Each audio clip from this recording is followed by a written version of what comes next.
నమస్తే ఫ్రెండ్స్, నేను మీ Rajinikanth, political analyst. నేటి భారతం ప్రోగ్రామ్కి స్వాగతం. సో మునుగోడు ఎలక్షన్స్కి తెరపడింది. నిన్న రాత్రి ఉత్కంఠభరితంతో 8 గంటల దాకా పోలింగ్ అవడం మనందరం చూసాం. నిన్న జరిగినటువంటి ఎలక్షన్స్లో మా ఆర్గనైజేషన్ రాజనీతి స్ట్రాటజీస్ ద్వారా మేము ఒక ఎగ్జిట్ పోల్ చేయడం జరిగింది. ఆ ఎగ్జిట్ పోల్స్ యొక్క రిజల్ట్స్ ఎలా ఉన్నాయి, ఎగ్జిట్ పోల్స్లో ఏ పార్టీ ముందుంది, ఏ పార్టీ రెండో స్థానంలో ఉంది, బీఎస్పీకి ఎన్ని ఓట్లు రాబోతున్నాయి అనేటువంటి అంశాలపై నా యొక్క విశ్లేషణ చెప్పడం కోసం నేను ఈ వీడియోని చేస్తున్నాను. కావున మీరు వీడియోని చివరి వరకు చూడండి. మీ అభిప్రాయాన్ని కూడా కామెంట్ రూపంలో తెలియచేయండి. ఈ ఎగ్జిట్ పోల్స్ మీరు అన్నీ చూస్తుంటే అన్ని majority of the exit polls టీఆర్ఎస్కి లీడ్ ఇస్తున్నాయి. బీజేపీ 2వ ప్లేస్, కాంగ్రెస్ 3వ ప్లేస్ అని చెప్పడం జరిగింది. మా సర్వేలో కూడా ఎగ్జిట్ పోల్స్లో టీఆర్ఎస్ఏ ముందంజలో ఉంది. 2వ స్థానంలో బీజేపీ, 3వ స్థానంలో కాంగ్రెస్ ఉంది. మీరు ఇక్కడ స్క్రీన్ మీద చూడొచ్చు. ఈ స్క్రీన్ మీద చూపించినట్టుగా ఏ పార్టీ ఎంత పర్సంటేజ్ ఉంది, ఎంత ఓట్ షేర్ ఉందన్నది మీకు స్క్రీన్ మీద క్లియర్గా కనబడుతుంది. సో మీరు ఇప్పుడు అడగొచ్చు ఎలా చేశారు ఈ ఎగ్జిట్ పోల్ అని. మేము యాక్చువల్గా ఒక 100 బూతులలో 100 మందిని పంపించాము. వాళ్ళు ప్రతి బూత్కి ఒక 100 శాంపుల్ తీసుకోవడం జరిగింది. అంటే ఎంత మొత్తం ఒక 10,000 శాంపుల్. అంటే ప్రతి బూత్ మేము పంపించిన బూత్కి ఒక 100 శాంపుల్ ఇంటూ 100 బూత్స్ అంటే ఒక 10,000 శాంపుల్ తీసుకోవడం జరిగింది. ఈ 10,000 శాంపుల్ మొత్తము అంటే అన్ని మండలాలు కవర్ అయ్యేటట్టు మేము ప్లాన్ చేశాము. అంటే మొదటి బూత్ చేస్తే మళ్ళీ 3వ బూతు, మళ్ళీ 3వ బూతు చేస్తే మళ్ళీ 6వ బూతు, ఇలా మధ్యలో 2 బూతులు వదిలిపెట్టుకుంటూ మేము ఒక 1/3 బూత్స్కి మేము దీన్ని ప్లానింగ్ చేయడం జరిగింది. సో దీని ప్రకారంగా పోలింగ్ స్టేషన్లో ఓటేసి వాళ్ళు బయటికి వచ్చిన తర్వాత మనం కొంత దూరంలో ఉండి వాళ్ళని ఇట్లా ఎగ్జిట్ పోల్ కోసం వచ్చాము, మీరు ఏ పార్టీకి ఓటేశారని చెప్పి అడగడం కానీ, మన మొబైల్ ఫోన్ కానీ వాళ్ళకి ఇచ్చేసి అందులో వాళ్ళనే టిక్ పెట్టమనడం కానీ, ఇలా మేము జనరల్గా సర్వే ఎగ్జిట్ పోల్స్ చేస్తుంటాం అన్నట్టు. సో ఇప్పుడు కనుక మనము ఈ స్క్రీన్ మీద చూసినట్లయితే టీఆర్ఎస్ పార్టీకి వచ్చేసి 42% తోటి ముందంజలో ఉంది. 2వ స్థానంలో బీజేపీ వచ్చేసి 35%, 3వ స్థానంలో కాంగ్రెస్ వచ్చేసి 15%, 4వ స్థానంలో బీఎస్పీకి ఒక 4%, అందరు ఇండిపెండెంట్స్ కలిపి ఒక 4% ఓటింగ్ ఉందన్నది మనం ఈ ఎగ్జిట్ పోల్స్ ద్వారా మనం చూడొచ్చు. అంటే ఈరోజు మనము ఎగ్జాక్ట్లీ కనుక ఇది ఎంత ఓట్ షేర్ అన్నది కనుక మనం కంపారేటివ్గా చూసుకుంటే ఒకవేళ అంటే ఆల్రెడీ 90%, 91 అని అంటున్నారు. ఒక 2,40,40,000 ఓట్లలో 2,15,000 ఓట్లు కనుక పడ్డట్లయితే మీరు ఇక్కడ స్క్రీన్ మీద చూస్తున్నట్టు టీఆర్ఎస్కి 90 నుంచి 95,000 ఓట్లు రావచ్చు, బీజేపీకి వచ్చేసి 70 నుంచి 75,000 ఓట్లు, కాంగ్రెస్కి వచ్చేసి 30 నుంచి 35,000 ఓట్లు, బీఎస్పీకి ఒక 8 నుంచి 10,000 ఓట్లు, అందరు ఇండిపెండెంట్లకు కలిపి ఒక 8 నుంచి 10,000 ఓట్లు రావచ్చు. సో ఇదండి బేసికల్గా ఓటింగ్ ప్యాటర్న్. అంటే ఈరోజు ఒక 7% లీడ్ తోటి ఈ ఎగ్జిట్ పోల్స్ ద్వారా టీఆర్ఎస్ ముందుందన్నది వాస్తవం. అంటే ఎగ్జాక్ట్లీ 7% వస్తుందా, ఎగ్జాక్ట్లీ 15,000 ఓట్లు మార్జిన్ వస్తుందా అంటే నేను కాదు కదా, ఎవరు చెప్పలేరు. ఇది ఆ రేంజ్లో ఎంతో కొంత +or-3 తోటి ఒక 5% నుంచి 10% మధ్యలో ఏదో ఒక మార్జిన్ అయితే వచ్చేటువంటి అవకాశాలు మనకు బలంగా కనబడుతున్నాయి. ఓవరాల్గా ఈ ఎగ్జిట్ పోల్స్ ద్వారా మనం చూస్తే టీఆర్ఎస్ ముందంజలో ఉంది కొంత, బీజేపీ 2వ స్థానంలో ఉంది, 3వ స్థానంలో కాంగ్రెస్ ఉంది. కాంగ్రెస్ అయితే గెలుపు కష్టం అనేది అయితే ఈ ఎగ్జిట్ పోల్స్ ద్వారా నేను చెప్పగలుగుతాను.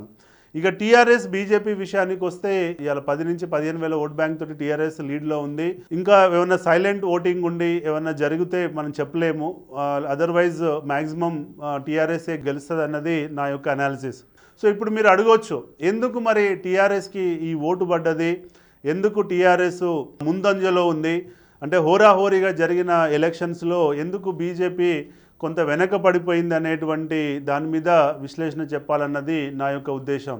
సో ఎందుకు బీజేపీ వెనకబడిపోయింది అనే దాంట్లో ప్రధానంగా నాకు 6 కారణాలు, మేజర్గా 6 అంటే ఎన్నో కారణాలు ఉండొచ్చు కానీ ప్రధానంగా 6 కారణాలు కనబడుతున్నాయి ఎందుకు టీఆర్ఎస్ బీజేపీ కంటే ముందున్న దాంట్లో.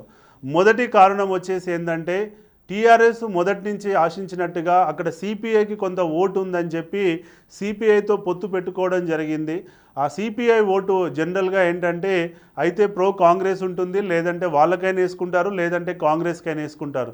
వాళ్ళు ఎన్నడూ కూడా బీజేపీకి వేసేటువంటి పరిస్థితి ఉండదు. వాళ్ళు సైద్ధాంతిక పరంగా బీజేపీని ఐడియాలజికల్ బేస్ మీద వాళ్ళు బీజేపీని అపోజ్ చేస్తారు కాబట్టి అయితే టీఆర్ఎస్కి వేయాలి, లేదంటే కాంగ్రెస్కి వేయాలి.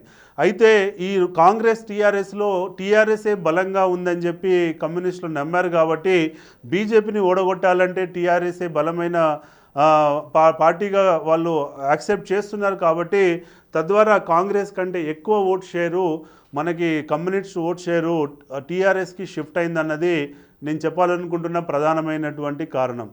ఇక రెండో కారణం విషయానికి వచ్చినట్లయితే కేసీఆర్ యొక్క వెల్ఫేర్ స్కీమ్స్ ఏవైతే ఉన్నాయో ఆ కాన్స్టిట్యున్సీలో ఆల్మోస్ట్ ఒక రైతు బంధు కానివ్వండి, రైతు బీమా కానివ్వండి, కళ్యాణ లక్ష్మి ఇట్లాంటి అన్ని పథకాలు అన్నీ కలిపి, ఆసరా పెన్షన్లు అన్నీ కలిపి 1,20,000 బెనిఫిషరీస్ ఉన్నారన్నది వాస్తవం. ఈ 1,20,000 బెనిఫిషరీస్లో మనం అనుకున్నట్టు 90 నుంచి 95,000 ఓటు ఆయనకి వస్తుంది. ఆ బెనిఫిషరీస్ ఎవరైతే ఉన్నారో వాళ్ళు బలంగా కేసీఆర్ని నమ్ముతున్నారు కాబట్టి కేసీఆర్ కంటిన్యూ అవుతూనే వాళ్ళు అక్కడ కావాల్సిన ఎమ్మెల్యే గెలిస్తేనే వాళ్ళ వెల్ఫేర్ స్కీమ్స్కి ఎక్కడ కూడా ఇష్యూ ఉండదు, కంటిన్యూటీ ఉంటుంది, సస్టైనబిలిటీ ఉంటుంది అనేటువంటి ఉద్దేశంతో వాళ్ళు కేసీఆర్ సైడ్ మొగ్గు చూపారన్నది మనం గమనించాలి. అంటే ఒకవేళ రాజగోపాల్ రెడ్డి గారిని గెలిపిస్తే మా సంక్షేమం ఏదైనా పోతుందేమో అనే భయం కూడా కొంతమందిలో ఉందన్నది మన సర్వేస్ ద్వారా మేము గుర్తించడం జరిగింది. కాబట్టి అటు కేసీఆర్ మీద సంక్షేమం ద్వారా అభిమానం ఉన్నవాళ్ళు ఒకవేళ వాళ్ళు సంక్షేమం పొంది వేరే పార్టీకి వేద్దాం అనుకున్నా కానీ రేపు మళ్ళీ ఒకవేళ ఈడ కేసీఆర్ గెలవకపోతే మాకు ఇబ్బంది అవుతుందన్న భయపడ్డ వాళ్ళైనా కానీ ఇటు టీఆర్ఎస్కి ఓటేశారన్నది నేను చెప్పాలనుకుంటున్న రెండవ కారణం. ఇక మూడో కారణం విషయానికి వచ్చేసరికి ఏంటంటే మైక్రో లెవెల్ పొలిటికల్ మేనేజ్మెంట్. జనరల్గా మునుగోడులో టీఆర్ఎస్ బీజేపీ కంటే మైక్రో లెవెల్ పోల్ మేనేజ్మెంట్లో చాలా అగ్రెసివ్గా పనిచేసింది, చాలా ఎఫెక్టివ్గా ఎఫిషియెంట్గా పనిచేసింది అన్నది నేను చెప్పాలనుకుంటున్న పాయింట్. ఎందుకు అంటే వాళ్ళు ఆల్రెడీ జనరల్గా బీజేపీ వాళ్ళు ఎక్కువ సైద్ధాంతికంగా కానీ హార్డ్ వర్క్ పరంగా కానీ మైక్రో లెవెల్ పొలిటికల్ మేనేజ్మెంట్ బాగా చేశారనేది మొన్నటిదాకా ఉన్నటువంటి గుర్తింపు. కానీ ఇప్పుడు ఆల్రెడీ వాళ్ళు ఒక దుబ్బాక ఎలక్షన్ టీఆర్ఎస్ వాళ్ళు చూశారు, బీజేపీ ఏ ప్యాటర్న్లో పనిచేస్తుంది, అటు హుజరాబాద్ ఎలక్షన్ చూశారు కాబట్టి ఈ మూడో ఎలక్షన్స్లో వాళ్ళ యొక్క ప్యాటర్న్ని వీళ్ళు గమనించారు కాబట్టి వాళ్ళకంటే బెటర్ వ్యూహంతో బెటర్ స్ట్రాటజీతోటి మైక్రో లెవెల్ బూత్ లెవెల్ మేనేజ్మెంట్లో టీఆర్ఎస్ చాలా అగ్రెసివ్గా పనిచేసింది అన్నది నేను చెప్పాలనుకుంటున్న పాయింట్. అటు బీజేపీ సైడ్ ఏంటంటే ఈ ఓవరాల్ కోఆర్డినేషన్కి వివేక్ వెంకటస్వామి గారిని పెట్టడం జరిగింది. అక్కడ వివేక్ వెంకటస్వామి గారు అంత ఎఫిషియెంట్గా ఎఫెక్టివ్గా ఆర్గనైజ్ చేయలేకపోయారన్నది మా సర్వేలలో కనబడ్డది. తను అక్కడ చాలా కోఆర్డినేషన్ ల్యాబ్స్, సమన్వయ లోపము, అటు బయట నుంచి వచ్చిన లీడర్లకి ఇక్కడ గ్రౌండ్లో పనిచేస్తున్నటువంటి కాన్స్టిట్యున్సీ లీడర్లకు మధ్యలో ఎక్కడ కూడా పొంతన లేదు. వాళ్ళ మధ్యలో కొలాబరేషన్ బిల్డ్ చేయడంలో కోర్ కమిటీ ఏదైతే ఉందో వాళ్ళందరూ ఫెయిల్ అయ్యారు. కోర్ కమిటీ అన్నప్పుడు జనరల్గా ఒక ఆఫీస్లో కూర్చొని ఎవరైతే దానికి ఇన్ఛార్జ్ ఉంటారో ఆఫీస్లో కూర్చొని వచ్చేటువంటి గ్రీవెన్సెస్ కానీ గ్రౌండ్లో జరుగుతున్నటువంటి ల్యాబ్స్ కానీ ఇలాంటి ఇష్యూస్పై స్పందిస్తూ వాటిని రెక్టిఫై చేసుకోవాల్సి ఉంటుంది. ఎందుకంటే అభ్యర్థి గ్రౌండ్లో ప్రచారంలో ఉంటాడు, బిజీగా ఉంటాడు కాబట్టి బ్యాక్ ఆఫీస్ మేనేజ్మెంట్ ఇన్ఛార్జ్ ఎవరైతే ఉంటారో వాళ్ళు చాలా స్ట్రాంగ్గా అక్కడ కూర్చొని చేసినట్లయితే చాలా ఇష్యూస్ని మనం సాల్వ్ చేయొచ్చు. ఆ రోల్ ప్లే చేయడంలో అక్కడ ఉన్నటువంటి వివేక్ వెంకటస్వామి గారు ఫెయిల్ అయ్యారన్నది మా యొక్క అనాలిసిస్. తను కూడా అభ్యర్థితోటే ప్రచారంలో ఉండడం, అభ్యర్థితోటే అగ్రెసివ్గా తిరగడం వల్ల తనకు యాక్చువల్గా చేయాల్సిన రోల్ అయితే ఉందో అది చేయలేకపోయాడు అన్నది మా యొక్క టీం గమనించడం జరిగింది. ఇంకా అంతేకాకుండా ఈ ఓవరాల్గా బయట నుంచి వచ్చిన లీడర్లు ఒక డైరెక్షన్లో, ఎందుకంటే బయట నుంచి వచ్చే ప్రచారం కోసం వచ్చే లీడర్లకి లోకల్ లీడర్లని ఇద్దరిని కనెక్ట్ చేస్తే వీళ్ళు ఒక టీం వర్క్ చేస్తే రిజల్ట్ బాగుంటుంది. అది టీఆర్ఎస్లో బాగా కనబడ్డది. ఎందుకంటే టీఆర్ఎస్ నుంచి వచ్చినటువంటి ఎమ్మెల్యేలు కానీ మినిస్టర్స్ కానీ లోకల్ లీడర్లను కలుపుకొని పోయి వాళ్ళతోటే ఉంటూ వాళ్ళతోటే పని చేపిస్తూ ఒక ఆర్గనైజ్డ్ ఎఫర్ట్లో వాళ్ళు చేయడం జరిగింది. ఆ విషయంలో ఈసారి బీజేపీ ఫెయిల్ అయిందన్నది నా యొక్క అనాలిసిస్. నెక్స్ట్ వచ్చేసి ఏంటంటే నాలుగో ప్రధాన కారణం బీజేపీ వెనక ఉండడానికి ఏంటంటే ఒక ఎమోషనల్ బాండింగ్ లేకపోవడం. అంటే ఎమోషనల్ బాండింగ్ అంటే ఏంటంటే ఈ అసలు ఎలక్షన్లో ఎవరికి కూడా ఒక సింపతి కానీ ఒక ఎమోషనల్ బాండింగ్ కానీ కనపడలేదు. అటు మనము దుబ్బాక ఎలక్షన్స్లో చూస్తే అయ్యో రఘునందన్ మూడు సార్లు ఓడిపోయాడు కాబట్టి ఈసారి ఎట్లన్నా మనం రఘునందన్ గెలిపిద్దామనేటువంటి ఎమోషన్ కనపడ్డది. అది అలా మునుగోడు ఎలక్షన్స్లో ఎక్కడ కూడా కనపడలేదు. రెండో వచ్చేసి హుజురాబాద్కి వెళ్తే అయ్యో ఈటల, పాపం ఈటలకు అన్యాయం జరిగిపోయింది, ఈటలని మనం కాపాడుకోవాలి, ఇలా మన బిడ్డ కష్టాలలో ఉన్నాడు కాబట్టి కాపాడుకోవాలనేటువంటి సెంటిమెంట్ మనం అక్కడ చూసాం. కానీ ఇలా మునుగోడు విషయానికి వచ్చేసరికి ఎలాంటి సెంటిమెంట్ కానీ ఎలాంటి ఎమోషన్ కానీ మనకు కనపడలేదన్నది నేను చెప్పాలనుకుంటున్న పాయింట్. అసలు ఎలక్షన్ ఎందుకు వచ్చింది అనేదే పెద్ద ప్రశ్న ఉత్పత్తి అయినటువంటి సందర్భం. కాబట్టి రాజగోపాల్ రెడ్డికి ఎలాంటి ఎమోషన్ కానీ సెంటిమెంట్ కానీ పనిచేయలే. అటు కాంగ్రెస్ అభ్యర్థికి ఇటు టీఆర్ఎస్ అభ్యర్థికి ఎవరికి ఎమోషన్ అనే బాండింగ్ లేదు కాబట్టి బీజేపీ రావాల్సిన విన్నింగ్ ఓట్ రావట్లేదన్నది నేను చెప్పాలనుకుంటున్న 4వ పాయింట్. ఇక 5వ పాయింట్ విషయానికి వచ్చినట్లయితే ఈ ఓవరాల్ ఎలక్షన్స్లో అసలు ఎజెండా లేకపోవడం.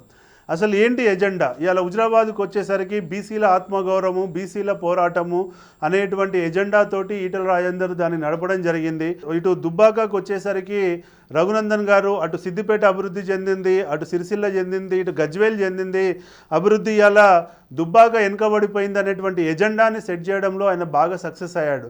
కానీ ఇలా మునుగోడు విషయానికి వచ్చేసరికి అక్కడ ఎక్కడ కూడా ఎజెండా అన్నది కనపడలేదు. ఆయన అభివృద్ధి కోసమే నేను రిజైన్ చేశాను అని చెప్పినప్పటికీ కానీ తర్వాత క్రమంలో ప్రచారంలో అసలు అభివృద్ధి అనేటువంటి ఆర్గ్యుమెంట్ సైడ్ లైన్ అయిపోయింది. ఎంతసేపు టీఆర్ఎస్, కేసీఆర్ వాళ్ళ అనుచర వర్గం ఎప్పుడైతే మోడీ యొక్క ఫెయిల్యూర్స్ మీద మాట్లాడడం మొదలుపెట్టారో దానికి కౌంటర్ ఇచ్చుకుంటూ వెళ్ళారు బీజేపీ వాళ్ళు, అంతే తప్ప కానీ అంటే ఓవరాల్గా చెప్పాలంటే బీజేపీ వాళ్ళు కేసీఆర్ ట్రాప్లో పడ్డారని మనం చెప్పొచ్చు. కేసీఆర్ ఎజెండా సెట్ చేశాడు, వీళ్ళు దాన్ని ఫాలో అవ్వకుండా వెళ్ళారు. కానీ అంతేగాని అదర్ సైడ్ నుంచి వీళ్ళు ఇవ్వాల్సినటువంటి లోకల్ ఇష్యూస్ మీద మాట్లాడాల్సి, లోకల్ ఇష్యూస్ని ఎలివేట్ చేయాల్సి, తను 3 సంవత్సరాలలో కాంగ్రెస్లో ఉండడం వల్లనే నాకు అభివృద్ధి జరగలేదు, నన్ను ఐసోలేట్ చేశారు, నేను వేరే పార్టీ నుంచి ఎన్నికయ్యాను కాబట్టి నాకు కావాల్సినన్ని నిధులు ఇవ్వలేదు, ఇవాళ వేరే కాన్స్టిట్యున్సీలకు వచ్చిన నిధులు కూడా అటు జగదీశ్వర్ రెడ్డికి వచ్చిన నిధులు కూడా నాకు రాలేదు అనేటువంటి ఆర్గ్యుమెంట్ ఏదైతే ఉంటుందో ఆ ఆర్గ్యుమెంట్ పెట్టడంలో వీళ్ళు కంప్లీట్గా సైడ్ లైన్ అయ్యారు. అంటే స్టార్టింగ్లో కొంత ఉన్నప్పటికీ తర్వాత క్రమంలో ట్రాక్ తప్పారన్నది నేను చెప్పాలనుకుంటున్న పాయింట్. ఇక లాస్ట్ అంశం వచ్చేసి ఏంటంటే మనీ డిస్ట్రిబ్యూషన్.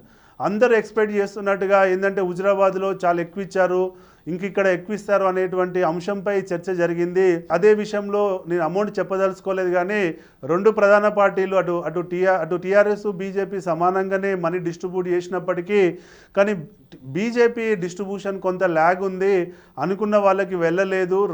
ఇచ్చిన వాళ్ళు మధ్యవర్తులు చాలా వరకు దాన్ని డిస్టర్బ్ చేశారు కాబట్టి మనీ అందాల్సిన కాడ అందలేదు. నెక్స్ట్ వాళ్ళు అనుకున్న ఫండ్స్ కూడా కాన్స్టిట్యున్సీకి టైంకి రీచ్ కాకపోవడం, చుట్టూ పెరిఫరల్గా సీజ్ చేయడం మొదలుపెట్టేసరికి ఎక్కువగా బీజేపీ ఫండ్స్ ఎక్కువగా సీజ్గా అయిన విషయాలని మనము వార్తల ద్వారా చూసాం. కాబట్టి తనకు రిసోర్స్ఫుల్గా ఉన్నప్పటికీ అనుకున్న సమయంలో అవి అందకపోవడం వల్ల, అనుకున్న స్థాయిలో వాళ్ళు నమ్ముకున్న నాయకులు దాన్ని డిస్ట్రిబ్యూట్ చేయకపోవడం వల్ల కూడా కొంత గ్యాప్ వచ్చిందన్నది నేను చెప్పాలనుకుంటున్నటువంటి పాయింట్. సో ప్రధానంగా ఇవ్వండి 6 కారణాలు. ఈ 6 కారణాల వల్ల ఈరోజు బీజేపీ 2వ స్థానంలో ఉందన్నది నేను చెప్పాలనుకుంటున్న పాయింట్. మరి మీరు అడగవచ్చు, సార్ ఇది ఒకవేళ అండర్ కరెంట్ ఉండి ఒకవేళ ఈ ఏదైతే 7% ఉందో ఈ 10 నుంచి 15,000 ఓట్లే కదా మీరు అనేది, దీన్ని ఓవర్కమ్ అయ్యే ఛాన్స్ లేదా బీజేపీ అంటే డెఫినెట్గా ఓవర్కమ్ అయ్యే ఛాన్సెస్ కూడా ఉంది అనేది నేను చెప్పాలనుకుంటున్న పాయింట్. సో మీరు అడగవచ్చు, మరి ఓవర్కమ్ ఎలా జరగవచ్చు సార్, ఎలా ఇప్పటికీ ఇంకా బీజేపీ ఎల్లుండే వచ్చే రిజల్ట్స్లో బీజేపీ గెలిచే అవకాశం ఉందా అంటే డెఫినెట్గా ఒక 10% ఛాన్సెస్ అయితే ఉన్నాయన్నది నేను చెప్పాలనుకుంటున్న పాయింట్. ఎందుకంటే I don't want to rule out BJP గెలవదు అని చెప్పి నేను రూల్ అవుట్ చేయదలుచుకోలేదు. డెఫినెట్గా బీజేపీ గెలవడానికి కూడా ఉన్నాయి, ఒక 3 కారణాలు ఉన్నాయన్నది నా ఆలోచన. ఇప్పుడు అవి ఏంటి అని చెప్పి మనం విశ్లేషించినట్లయితే ప్రధానంగా ఏంటంటే కాంగ్రెస్కి పడుతున్నటువంటి ఓటు ఏదైతే ఉందో ఒక 30 నుంచి 35,000 ఓటు కాంగ్రెస్ పార్టీకి పడుతుంది. అంటే ఎంత, ఒక 15 నుంచి ఒక 13 నుంచి 16%, 17% ఓటు బ్యాంక్ ఇలా కాంగ్రెస్కి పడుతుంది. ఒకవేళ ఈ కాంగ్రెస్కి పడ్డటువంటి ఓటు మా ఎగ్జిట్ పోల్స్లో కనుక ప్రాపర్గా రిఫ్లెక్ట్ కాక ఒకవేళ అండర్ కరెంట్ ఉండి ఈ కాంగ్రెస్లో ఉన్నటువంటి కోర్ టీమ్స్ కనుక క్రాస్ ఓటింగ్ కనుక చేపించి అటు రాజగోపాల్ రెడ్డికి వాళ్ళకు ఉన్నటువంటి అనుబంధంతో ఎట్లాగూ కాంగ్రెస్ గెలవట్లేదు కాబట్టి సరే మన ఓటు ఎందుకు వృధా చేసుకోవడము, అటు రాజగోపాల్ రెడ్డి ఒక పెద్ద లీడర్గా కనబడుతున్నాడు కాబట్టి అటు వేద్దామనే ఉద్దేశంతో కనుక కాంగ్రెస్ లీడర్లు మేజర్గా గ్రామ స్థాయిలో ఉన్న కాంగ్రెస్ నాయకత్వం కనుక ఒకవేళ క్రాస్ ఓటింగ్ కనుక చేసి ఉన్నట్లయితే డెఫినెట్గా ఈ ఓటు అటు ట్రాన్స్ఫర్ అయ్యే అవకాశం ఉంది. అలా ఒక 10,000 ఓటు ఇప్పుడున్న 30-35,000 ఓట్లు ఒక 10,000 ఓటు కనుక కాంగ్రెస్ కనుక తగ్గినట్లయితే డెఫినెట్గా అటు బీజేపీ గెలిచే ఛాన్సెస్ ఉంటాయి. రెండో అంశం వచ్చేసి మెజారిటీగా టౌన్లో ఉన్న ఓటర్స్ ఎవరైతే ఉన్నారో ఇక్కడ ఏది ఎల్బీ నగర్లో ఈ చుట్టుపక్కల ఉన్నటువంటి హైదరాబాద్లో ఉన్న టౌన్ ఓటర్స్ ఎవరైతే ఉన్నారో వాళ్ళు ఒక 30,000-40,000 ఓటర్స్ ఉన్నారన్నది మేము గుర్తించడం జరిగింది. ఈ 30,000-40,000 ఓటర్స్ హైదరాబాద్ నుంచి ఎవరైతే వెళ్ళి 3 గంటల తర్వాత 4 గంటల తర్వాత ఎవరైతే ఓటింగ్ వేశారో, జనరల్గా ఈ టౌన్లో ఉన్న వాళ్ళు ఊరికి వెళ్ళడానికి మధ్యాహ్నము 10, 11, 12 అవుతుంది. వెళ్ళగానే వాళ్ళు పోలింగ్ స్టేషన్కి వెళ్ళరు. వాళ్ళు కొద్దిసేపు ఇంట్లోకి వెళ్ళి వాళ్ళ పేరెంట్స్ని కలిసి ఆడ భోజనాలు చేసుకున్న తర్వాత మెల్లగా 3, 4, 5 గంటల నుంచి వాళ్ళు పోలింగ్ స్టేషన్ వెళ్ళడం జరుగుతుంది. ఒకవేళ వాళ్ళు ఇక్కడ నుంచి వెళ్ళిన వాళ్ళలో జనరల్గా ఇక్కడ హైదరాబాద్లో కొంత బీజేపీ సెంటిమెంట్ నడుస్తుంది కాబట్టి ఎడ్యుకేటర్ సెక్టర్ కాబట్టి వాళ్ళు కనుక ఓట్లు కనుక బీజేపీ కనుక వేసి ఉన్నట్లయితే, ఎందుకంటే వాళ్ళ యొక్క అంచనా మా ఎగ్జిట్ పోల్స్లో కూడా లేదు. ఎందుకంటే మేము ఎగ్జిట్ పోల్స్ అనేది ఈవినింగ్ 6 గంటల వరకే మేము చేయగలిగాము. తర్వాత జరిగిన 2 గంటల ఎగ్జిట్ పోల్ మన చేతిలో లేదు కాబట్టి వాళ్ళు ఒకవేళ కనుక వేసి ఉన్నట్లయితే బీజేపీ గెలిచే ఛాన్సెస్ ఇప్పటికీ ఉంటాయి. నెక్స్ట్ మూడో కారణం వచ్చేసి ఏంటంటే BSP is the crucial factor. ఎందుకంటే బీఎస్పీ ఎన్నడూ లేనట్టుగా ఈసారి ఇక్కడ 1-2% నుంచి 4-5%కి గెయిన్ అయిందన్నది నేను చెప్పాలనుకుంటున్న పాయింట్. ఈ బీజేపీకి వస్తున్నటువంటి 10,000 ఓట్లు ఏవైతే ఉన్నాయో, ఒకవేళ ఈ 10,000 8-10,000 ఓటు ఏదైతే ఉందో, ఈ 8-10,000 ఓటు ఒకవేళ కనుక టీఆర్ఎస్ కనుక చీల్చినట్లయితే అత్యధికంగా జనరల్గా మనం ఆర్ఎస్ ప్రవీణ్ కుమార్ గారికి దళిత ఓటు ఉంది, కేసీఆర్ యాంటీ దళిత ఓటు కాంగ్రెస్కి వెళ్ళకుండా బీఎస్పీకి వెళ్తుందని చెప్పి మనం అంతకుముందు కూడా అనాలిసిస్ చేయడం జరిగింది. ఒకవేళ కాంగ్రెస్ది కాకుండా ఎక్కువ మోతాదులో కనుక టీఆర్ఎస్ దళిత ఓటు కనుక బీఎస్పీ చీలుస్తే ఆ ప్రాబబిలిటీలో కూడా బీజేపీ గెలిచే ఛాన్సెస్ ఉంటాయి. సో ప్రధానంగా ఈ 3 కారణాల వల్ల తప్ప ఇంకా బీజేపీ గెలిచే ఛాన్స్ లేదన్నది నా ఉద్దేశం. ఒకవేళ కనుక బీజేపీ ఈ అన్ని ఎగ్జిట్ పోల్స్ అంచనాలకి భిన్నంగా కనుక రిజల్ట్ వస్తే మాత్రం ప్రధానంగా ఈ 3 కారణాల వల్లనే గెలిచే అవకాశం ఉందన్నది నేను చెప్పాలనుకుంటున్న పాయింట్.